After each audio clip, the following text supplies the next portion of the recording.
అన్నదాత అన్నదాత మీ అన్నదాత చెమటోడ్చి ఆహారాన్నందించే రైతన్నా అనునిత్యం నీ కండదండగా నిలిచే నేస్తం ఎవరన్నా అన్నదాత అన్నదాత మీ అన్నదాత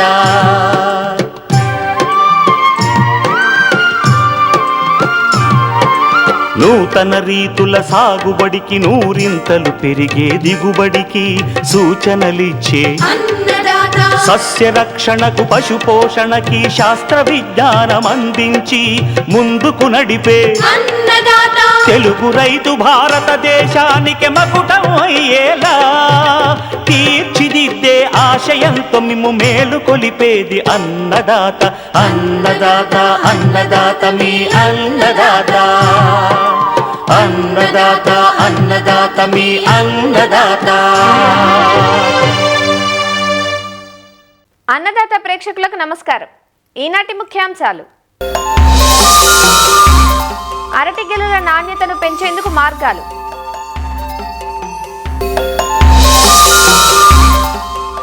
ఆగాకర సాగులో మెలకువలు,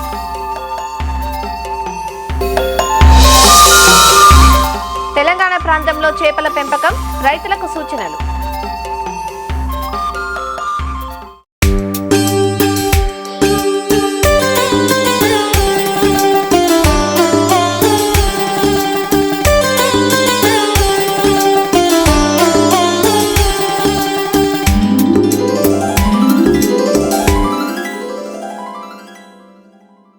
తీగజాతి కూరగాయ పంటల్లో ఇటీవల ఆదరణకు నోచుకుంటున్న పంట ఆగాకర. దీన్నే బోడకాకర అని, బొంతకాకర అని అంటుంటారు. హిందీలో జంగ్లీ కరేలా అని, కక్రోల్ అని, ఆంగ్లంలో స్పైన్ గార్డ్ అని అంటారు. పేరులో కాకర ఉన్నా ఈ కాయలో చేదు ఉండదు. కాయలు మృదువైన ముళ్ళు కలిగి నిమ్మకాయంత పరిమాణంలో ఉంటాయి. ఆగాకర కాయల్లో బి విటమిన్లు, ప్రోటీన్లు ఎక్కువగా ఉంటాయి.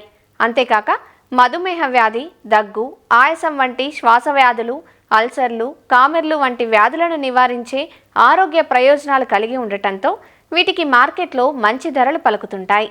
ఆగాకర ఎక్కువగా చెరువు గట్లపై, బీడు భూముల్లో, కొండ ప్రాంతాల్లో సహజ సిద్ధంగా తీగల అల్లుకొని కాయలు కాసే పంట. ఈ మధ్యకాలంలోనే దీన్ని వాణిజ్యపరంగా సాగులోకి తెస్తున్నారు. అధిక వర్షపాతం, అధిక వేడి, అధిక తేమతో కూడిన వాతావరణంలో బాగా అందివస్తుంది. తెలంగాణలోని ఉమ్మడి ఖమ్మం, మహబూబ్ నగర్, ఆదిలాబాద్, నిజామాబాద్లోని అటవీ ప్రాంతాలు, ఎత్తైన కొండ ప్రాంతాల్లో ఆగాకరను రైతులు సాగు చేస్తున్నారు. ఆడ మగ మొక్కలుండే ఈ పంట సాగులో కొన్ని ముఖ్యమైన మెలకువలను తెలియజేస్తున్నారు శ్రీ కొండా లక్ష్మణ్, తెలంగాణ రాష్ట్ర ఉద్యాన విశ్వవిద్యాలయం, హైదరాబాద్ రాజేంద్రనగర్లోని కూరగాయల విభాగం శాస్త్రవేత్త డాక్టర్ సాయి కృష్ణ నిఖిల్. ఈ ఆగాకరనే మనము బోడకాకర, బొంతకాకర, పిచ్చి కాకర అని కూడా అంటాము. దీని సైంటిఫిక్ నేమ్ తీసుకున్నట్టయితే మొమాడికా డయోసియా. ఇది మనకి కుకుర్బిటేసి ఫ్యామిలీకి చెందిన తీగ మొక్క.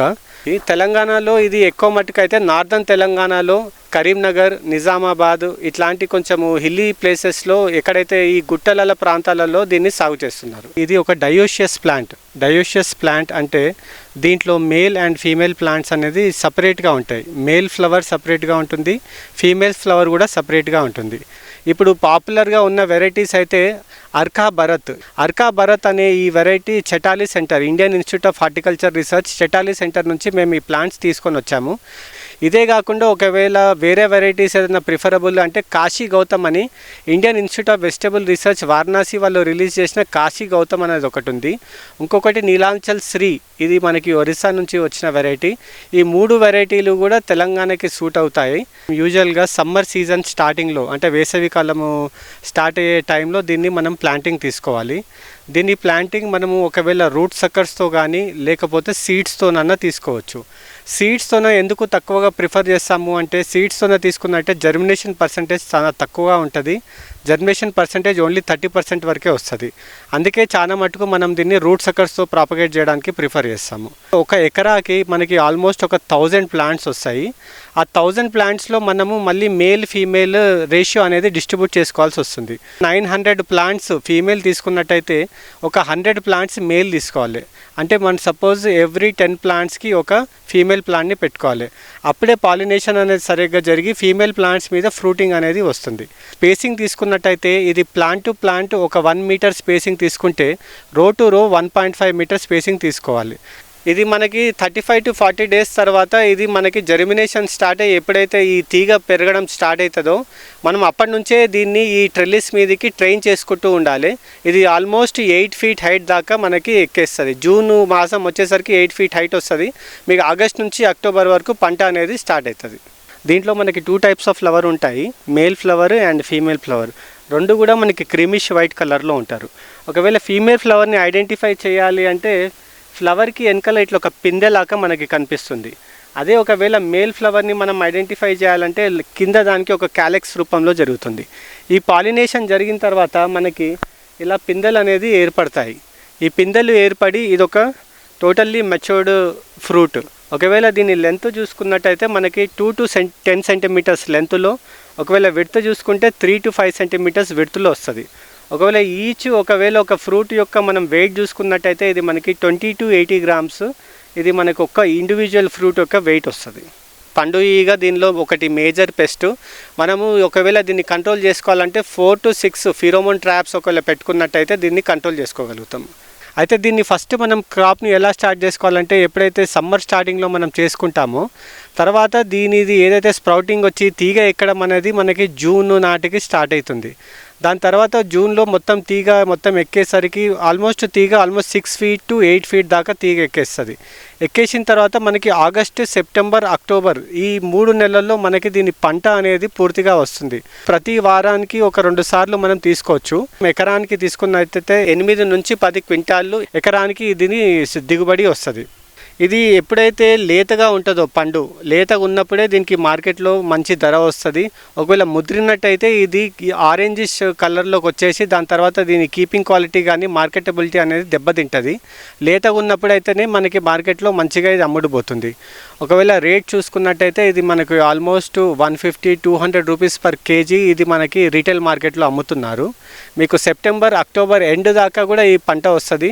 ఒకవేళ ఎవరైనా కూడా దీని గురించి తెలుసుకోవాలి, ఒకసారి పంట చూడదలుచుకుంటే కూరగాయల పరిశోధన స్థానం రాజన్నగర్కి వస్తే ఇప్పుడు పంట ఆల్రెడీ క్రాపింగ్ స్టేజ్లో ఉంది. ఇది అక్టోబర్లో ఎప్పుడైతే మనం మొత్తం హార్వెస్ట్ కంప్లీట్ అవుతుందో దీని తర్వాత ఏమవుతుందంటే ఈ ప్లాంట్స్ అన్నీ చనిపోయి హైబర్నేషన్లోకి వెళ్ళిపోతాయి. హైబర్నేషన్లో అక్టోబర్కి వెళ్ళిపోయిన తర్వాత తీగలంతా చనిపోయి హైబర్నేషన్కి ఎప్పుడైతే వెళ్తుందో మళ్ళీ మీకు నెక్స్ట్ టైం ఎప్పుడైతే మళ్ళీ వర్షాలు స్టార్ట్ అవుతాయో అప్పుడు మళ్ళీ జర్మినేషన్ స్టార్ట్ అవుతుంది. ఇది బహువార్షిక పంట. అంటే మీకు ఆల్మోస్ట్ 5 నుంచి 6 years దాకా వస్తుంది. ఒకసారి నాటుకున్నారంటే ఆల్మోస్ట్ 6 years పంట. ఇది రైతులకు చాలా లాభదాయకంగా ఉంటుంది.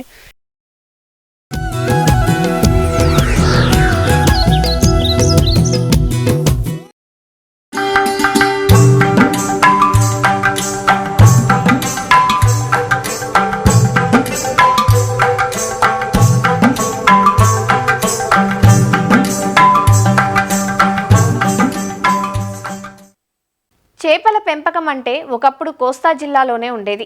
మారుతున్న భౌగోళిక పరిస్థితులు, నీటి వనరుల లభ్యతతో ఇప్పుడు చేపల పెంపకాన్ని పలు చోట్ల చేపడుతున్నారు రైతులు. ముఖ్యంగా తెలంగాణ జిల్లాల్లో రైతులు వారికున్న వనరులను బట్టి చేపలను పెంచి స్థానిక మార్కెట్లలో అమ్మకం చేసుకుంటూ లాభాలు పొందుతున్నారు. అయితే చేపల పెంపకానికి ఎలాంటి నేలలను ఎంచుకోవాలి, ఎంత విస్తీర్ణంలో చెరువులు నిర్మించాలి, ఏ రకాల చేపలు పెంపకానికి అనువుగా ఉంటాయి, ఎకరాకు ఎన్ని పిల్లలు వదులుకోవాలి, నీటి సంరక్షణ, ఆరోగ్య పరిరక్షణలో ఎలాంటి జాగ్రత్తలు పాటించాలి, ఇలాంటి అన్ని సందేహాలకు సమాధానాలు ఇస్తున్నారు వరంగల్ జిల్లా మామునూరు కృషి విజ్ఞాన కేంద్రం శాస్త్రవేత్త డాక్టర్ గణేష్. చేపల పెంపకం తెలంగాణలో గణనీయంగా పెరుగుతూ ఉంది. ముఖ్యంగా ఈ చేపల పెంపకం అనేది తెలంగాణలో మంచినీటి వనరులు ఉన్నాయి కాబట్టి మంచినీటి చేపలు అన్ని రకాలు ఇక్కడ అనుకూలమే. దాంతోపాటు చేపలతో పాటు మంచినీటి రొయ్యలు కూడా, అంటే మనకు నీలకంఠ రొయ్య మరియు గోదావరి రొయ్యలు కూడా ఇక్కడ పెంచుకోవడానికి అనుకూలము. చేపల పెంపకం చేపట్టాలనుకున్న రైతులు ఈ చెరువును ఏ రకంగా చూసుకోవాలంటే నీరు నిలబడే విధంగా ఉండే నేలని ఎంచుకోవాలి. ముఖ్యంగా నల్లరేగడి నేలలు కానీ ఎర్రరేగడి నేలలు కానీ. ఇసుక నేలలు మన చేపల పెంపకానికి అంతగా అనుకూలంగా ఉండవు. ఎందుకంటే నీళ్ళు అనేది దాంట్లో నిలబడే శాతం చాలా తక్కువగా ఉంటుంది. ఈ చేపల చెరువు అనేది ముఖ్యంగా ఏ రకంగా నిర్మించుకోవాలంటే అది దాదాపు 2.5 మీటర్లు అంటే 8 ఫీట్ల లోతులో నిర్మించుకోవాలి. దాంట్లో 6 ఫీట్ల వరకు మనం నీరుని నిల్వ చేసుకోవాలి. ముఖ్యంగా ఈ నీరు ఎటువంటి నీళ్ళను వాడుకోవాలి. ఒక రైతుకు బోరు బావి కానీ లేదా కాలువల ద్వారా 2 నీటి సౌకర్యాలు ఉన్నట్లయితే అతను కాలువ ద్వారా కానీ రిజర్వాయర్ ద్వారా వచ్చే నీటిని వాడుకోవచ్చు. లేని పరిస్థితిలో బోరు బావుల ద్వారా ఉండే నీటిని కూడా వినియోగించుకోవచ్చు. మంచినీటి రకాలలో ఇండియన్ మేజర్ కాప్స్ అయితే 2500 నుంచి 3000 చేప పిల్లల్ని నిల్వ చేసుకోవచ్చు.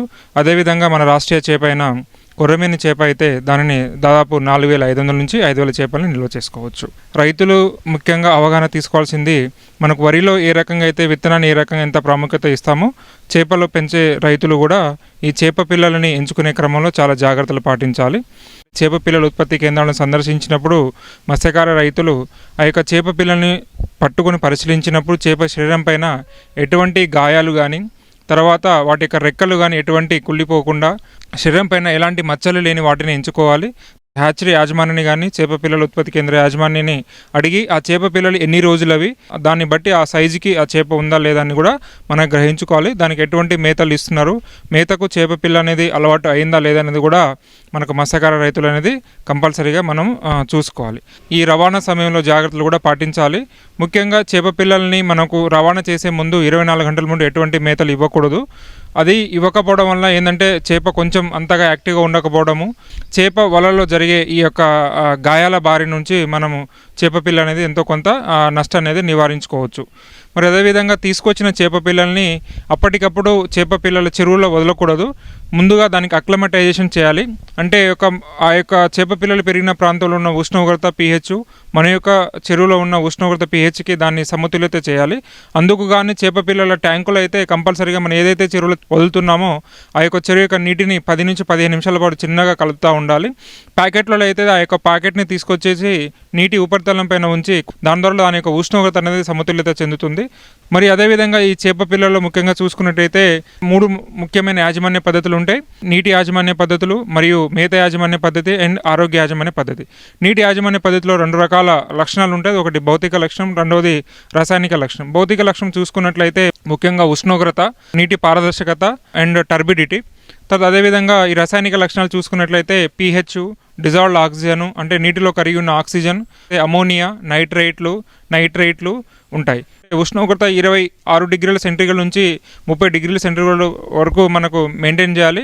pH చూసుకున్నట్లయితే 7.5 to 8.5 మెయింటైన్ చేయాలి. డిజాల్వ్డ్ ఆక్సిజన్ నీటిలో కరిగి ఉన్న ఆక్సిజన్ మనకు 4 నుంచి 6 ppm ఉన్నట్టు చూసుకోవాలి. మనకు అమోనియా చూసుకున్నట్లయితే 0.1 ppm కంటే ఎక్కువగా ఉన్నట్లయితే నీటిలో మనకు విషవాయువులు ఉత్పత్తి అవుతున్నాయని మత్స్యకార రైతులు గ్రహించుకోవాలి. మేత యాజమాన్య పద్ధతి అనేది చేప పిల్ల యొక్క సైజ్ మీద ఆధారపడుతూ ఉంటుంది.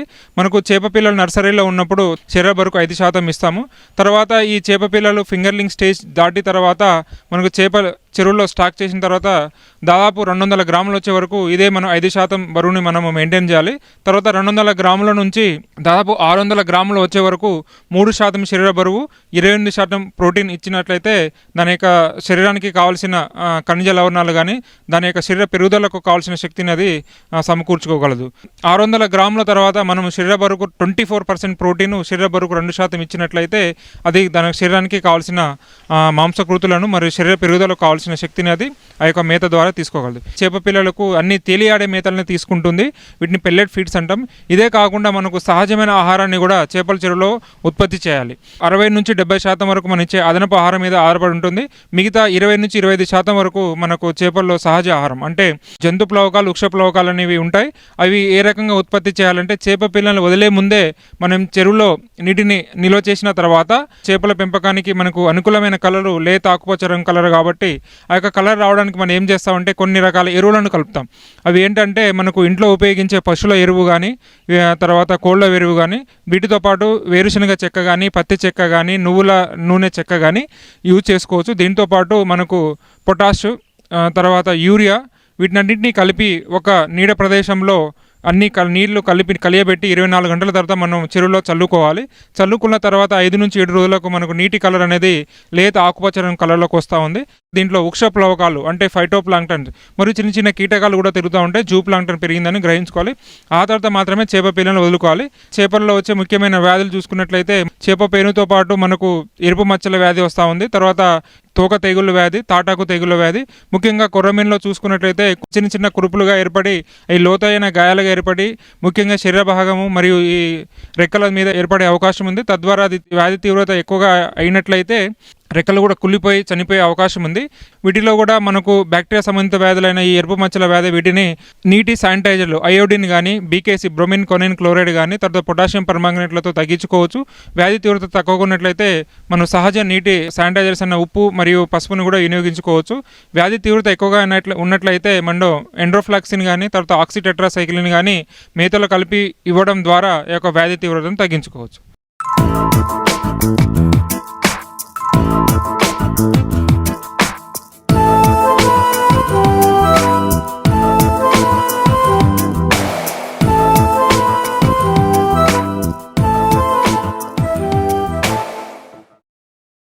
అరటి అన్ని వయసుల వారు భేషుగ్గా తీసుకోగలిగే ఫలం.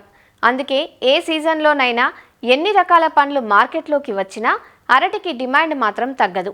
ఉభయ తెలుగు రాష్ట్రాల్లోని అన్ని రకాల భూముల్లో సాగు చేసుకునే అవకాశం ఉండటంతో సాగు విస్తీర్ణం కూడా ఏటికేడు పెరుగుతూ ఉంది. ప్రాంతాన్ని బట్టి, స్థానిక అభిరుచులను బట్టి వేసుకునే రకాల్లో కొద్దిగా మార్పులు ఉన్నా అధిక దిగుబడినిచ్చే టిష్యూ కల్చర్ గ్రాండ్ 9 రకం ప్రాచుర్యంలోకి వచ్చాక ఎకరాకు 40 టన్నులకు పైగా దిగుబడులు సాధించడం చూస్తున్నాం. నాటిన 10 నుంచి 11 నెలలకు ఫలసాయానికొచ్చే అరటిలో ఎరువుల యాజమాన్యం, నీటి తడులతో పాటుగా కాయ దిగుబడి, నాణ్యత కోసం గెలలు ఏర్పడిన తర్వాత కొన్ని జాగ్రత్తలు చేపట్టాల్సి ఉంటుంది. అరటి గెలల నాణ్యతను పెంచేందుకు ఎలాంటి చర్యలు చేపట్టాలో ఈరోజు అన్నదాతలో చూద్దాం.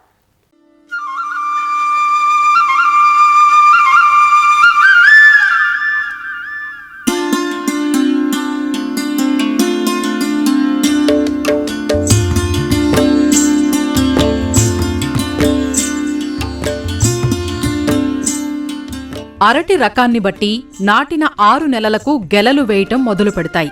గెలల అభివృద్ధి దశలో కొన్ని మెళకువలు చేపట్టినట్లయితే అధిక బరువుతో, మంచి సైజుతో ఆకర్షణీయమైన గెలలను పొందవచ్చు. తద్వారా మార్కెట్లో అధిక ధరలను రాబట్టుకోవచ్చు. అరటి గెలల దశలో చేపట్టాల్సిన యాజమాన్యపు మెళకువలేవో చూద్దాం. ముందుగా ఆకులను తొలగించటం. దీనినే డీట్రాషింగ్ అంటారు. గెలలకు దగ్గరగా ఉన్న ఆకుల వల్ల గెలలపై రాపిడి జరిగి కాయలపై గాయాలు ఏర్పడతాయి. అవి నల్ల మచ్చలుగా మారి గెల నాణ్యతను తగ్గిస్తాయి. ఈ రాపిడిని నివారించాలంటే గెలల అభివృద్ధికి అవరోధంగా ఉన్న ఆకులను, వాటితో పాటు చీడపీడలు ఆశించిన ఆకులను కూడా తొలగించాలి. తరువాతది బెల్ ఇంజెక్షన్. గెలల అభివృద్ధి దశలో రసం పీల్చు పురుగుల బెడద ఎక్కువగా ఉంటుంది. ముఖ్యంగా తామర పురుగుల వల్ల గీకినట్లుగా గరుకు మచ్చలు, గార ఏర్పడుతాయి. రసం పీల్చు పురుగుల నివారణకు పూమొగ్గ, కాడ వచ్చే సమయంలోనే కాడ దిగువ భాగంలో బెల్ ఇంజెక్షన్ ద్వారా ఇమిడాక్లోప్రిడ్ 1 మిల్లీలీటరు లీటరు నీటికి కలిపిన ద్రావణాన్ని కాడ లోపలికి పంపించాలి. దీనివల్ల గెల అభివృద్ధి దశలో రసం పీల్చు పురుగుల బారి నుంచి కాపాడుకోవచ్చు. తరువాతి యాజమాన్య చర్య డీఫ్లవరింగ్. గెలలోని హస్తాలు వచ్చే సమయంలో హస్తాల చివరన ఉండే చిన్న పూలను తొలగించాలి. ఈ పూలను తొలగించటం వల్ల గెలలపై రసం పీల్చు పురుగుల బెడదను తగ్గించవచ్చు. ఇక గెలలోని హస్తాల మధ్య రాపిడి జరగకుండా నివారించటానికి 2 వరుసల హస్తాల మధ్య మృదువుగా ఉండే పర్ఫురేట్ షీట్ను ఉంచాలి. ఇది కుషన్లా పనిచేసి రాపిడిని నివారిస్తుంది. మరో యాజమాన్య చర్య డీనావెలింగ్, అంటే మగ పువ్వును తొలగించటం. గెలలోని అన్ని హస్తాలు ఏర్పడిన తరువాత కాడ చివరన ఉండే పువ్వును మగ పువ్వు అంటారు. ఈ పువ్వును తొలగించటం వల్ల కాయలు బాగా అభివృద్ధి చెంది గెల బరువు పెరుగుతుంది. దీనితో పాటు చీడపీడల బెడద తగ్గుతుంది.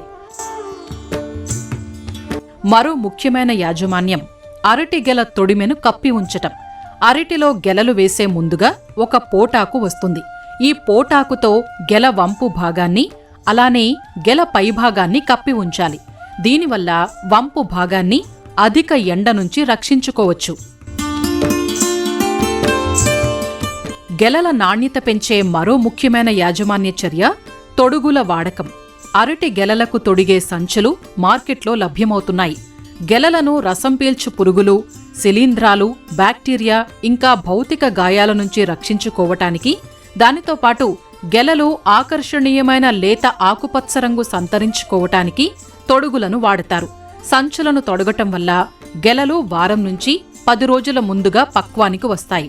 ఈ తొడుగులను గెలలోని అన్ని హస్తాలు వచ్చిన 2 వారాల తర్వాత వాడుకోవాలి. తొడుగులను గెల 2 చివర్లలో కట్టాలి.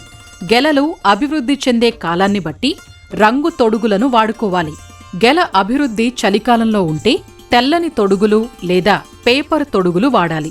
దీనివల్ల చలి తీవ్రత నుంచి గెలలను కాపాడుకోవచ్చు. అదే గెల అభివృద్ధి వేసవి కాలంలో ఉంటే నీలిరంగు తొడుగులను వాడుకోవాలి. ఇవి అధిక వేడి తీవ్రత నుంచి గెలలను కాపాడుతాయి. గెలలపై పోషకాల పిచికారీ కూడా ముఖ్యం. మగ పువ్వును తొలగించిన 15 రోజుల తర్వాత గెలలపై పోషకాలను పిచికారీ చెయ్యాలి. 3 సార్లుగా 15 రోజుల వ్యవధితో పిచికారీ చెయ్యాలి. మొదటిసారి 5 గ్రాముల పొటాషియం నైట్రేట్తో పాటు 5 గ్రాముల సూక్ష్మధాతు మిశ్రమం లీటరు నీటికి కలిపి గెలలపై పిచికారీ చెయ్యాలి. రెండవ, మూడవ పిచికారీలో పొటాషియం సల్ఫేట్ 20 గ్రాములు, దీనితో పాటు 2 గ్రాముల బయోజైమ్ లీటరు నీటికి కలిపి పిచికారీ చెయ్యాలి. పోషకాలు పిచికారీ చేసిన ప్రతిసారి లీటరు నీటికి 2 గ్రాముల కార్బండిజం కలుపుకొని పిచికారీ చేస్తే శిలీంధ్రాల వృద్ధిని నివారించవచ్చు. కాయ సైజును పెంచటానికి కసేరు దండం ద్వారా ఎరువులు అందించటం మరొక పద్ధతి. సాధారణంగా గెల చివర ఉండే హస్తాలు పై హస్తాల కాయలతో పోలిస్తే చిన్నవిగా ఉంటాయి. కసేరు దండం ద్వారా నత్రజని, పొటాష్లను అందిస్తే చివరి హస్తాల్లోని కాయలు సైతం మంచి సైజులో వస్తాయి.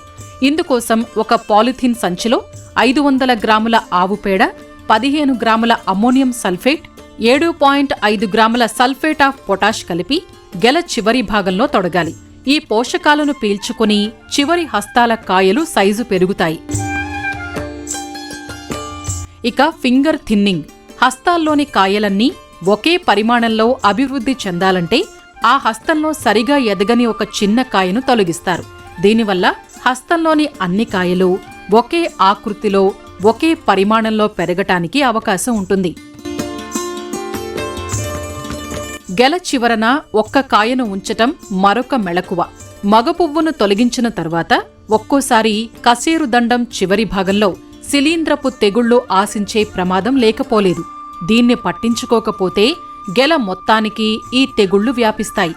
అందువల్ల గెల చివరి హస్తంలో ఒక్క కాయను వదిలినట్లయితే ఏదైనా శిలీంధ్రపు తెగులు వస్తే మొదట ఈ కాయపైన కనిపిస్తుంది.